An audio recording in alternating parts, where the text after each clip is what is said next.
Ruben, I got one thing to say. Stop the presses. Look how much that thing was.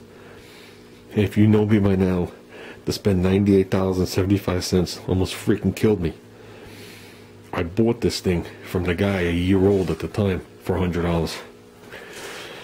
So, 18 years into it, I didn't get my $100 worth out of it, I felt. Because I'm a cheap, you know what.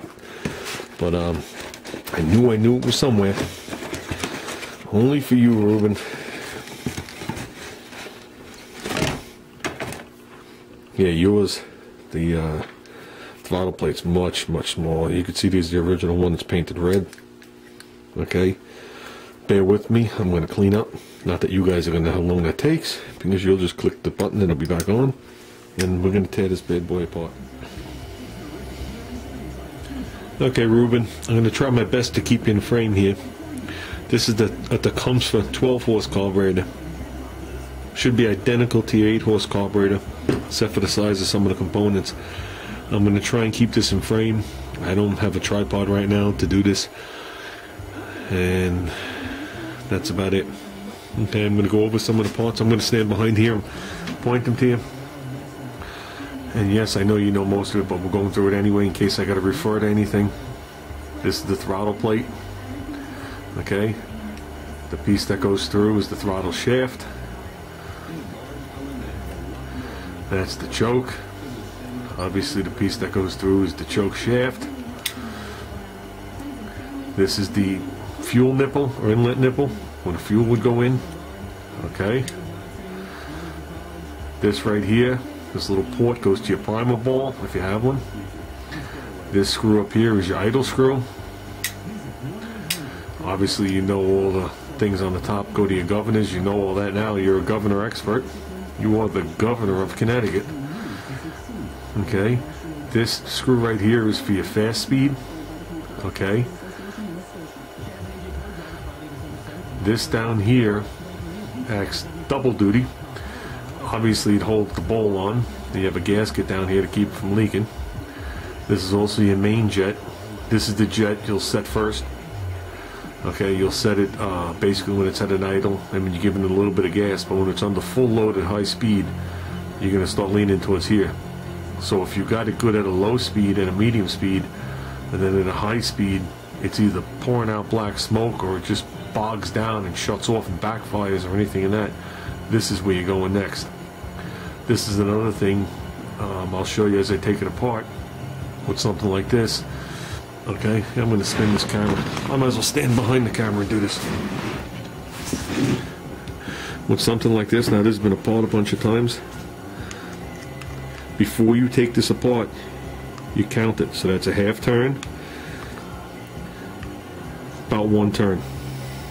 Okay, so now when you take this thing off, because you want to shoot a little carb cleaner in there to see if the passage is clear, whatever it is, when you put it back in, you do it till it just touches, then you open it up 1 full turn. Okay, all this stuff is good unless you went crazy and started moving all the screws. The worst thing you could do is make major adjustments all at one time. Okay, same thing, you got a tapered needle, and inside there you have a seat. Same as down here. Okay, you have a spring here, whoops, and the spring just keeps tension against this thing so it doesn't vibrate and walk out. That's simple. If you look inside there, which you're not going to be able to see, you might be able to just catch it. You see the black thing in there, which is very similar to the rubber seat that you have for the needle. Okay, but that just keeps the fuel from coming out here or the air from going in. Okay, so I'm just laying this thing in there. Okay, now here's what we're talking about. I'll turn it this way. See how it's stepped down? This line right here should be exactly in the same line that the bowl pivots on. The bowl should land in here. Okay?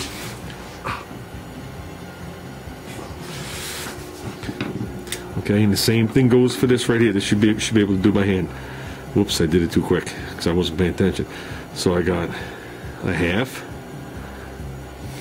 1 and a half, about 1.5. So now you know, and you write these numbers down.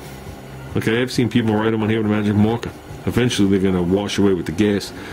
Or you write it on a piece of paper, main jet, MJ, 1.5. High speed jet, 1. Then when you put this thing back together, there's no guesswork. You should be able to pull that cord and this thing should fire up. Okay? Never screw this thing down and put the jet back in, depending on how the jet is. Because if this isn't seating on this and it's seating on the body, and this is in too far, next time you tighten it, you're going to cram that thing right into it and destroy it. So always back it off. Like I said, it's been a couple of years since I had one of these apart.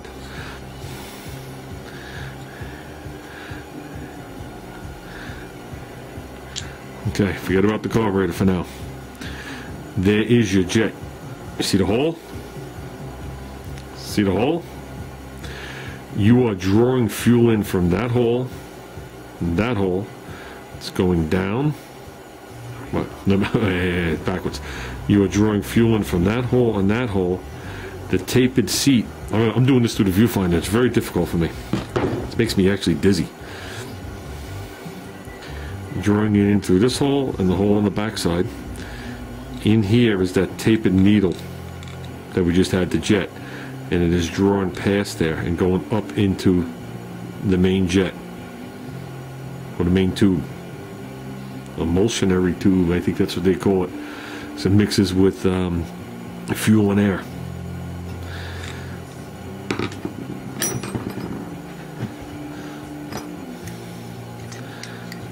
If you look, this one, it was stuck up.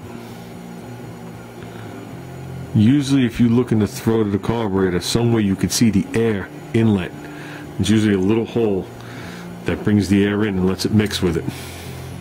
So this one's not drilled for some reason. There's the bump for it right there. Okay, let's pop this bad boy off. Look at that crap in there. So here's what I'm talking about.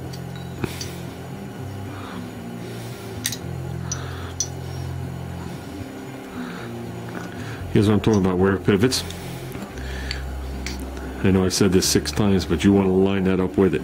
If you put it on any which other way, like here, this will not go down far enough to let the fuel in all the way. Okay? I don't know what the float adjustment is, but I can tell you right now, this float is not level. It's down a little in the front. Usually the floats are about level. Like I said, I don't have the spec in front of me. To take the float off, you take this gasket off, which is pretty much hard now. Okay, obviously before I go any further, you should be doing this with clean paper on the bench. You should be putting your screws and stuff where you know where they are, keeping them in order, and all the other stuff that goes with it, because there are going to be some little pieces. Me, I'm not worried about it. I don't think this is going to pop out. I think it's too corroded at this point now. Yeah, no, this ain't doing nothing. As you can see, you see the white corrosion on it. This thing hasn't had fuel in it in years. Now there's, I actually need a small screwdriver, but we'll make do. There's your needle right there. Now, if you slide this pin out, okay, all you have to do is walk. Where are we? You slide this pin out and you walk the float this way. And when you do that, you should be able to get this thing right off the float, rather than do what I'm doing there. Okay, and then when you assemble it, you lay it down flat. It just makes life easier. Because every time you do this, you have a tendency to start bending this spring. There's obviously the needle. And that's why it's sitting high. There's no seat in there at all. Okay, I know why there's no seat in there. Because it's right there.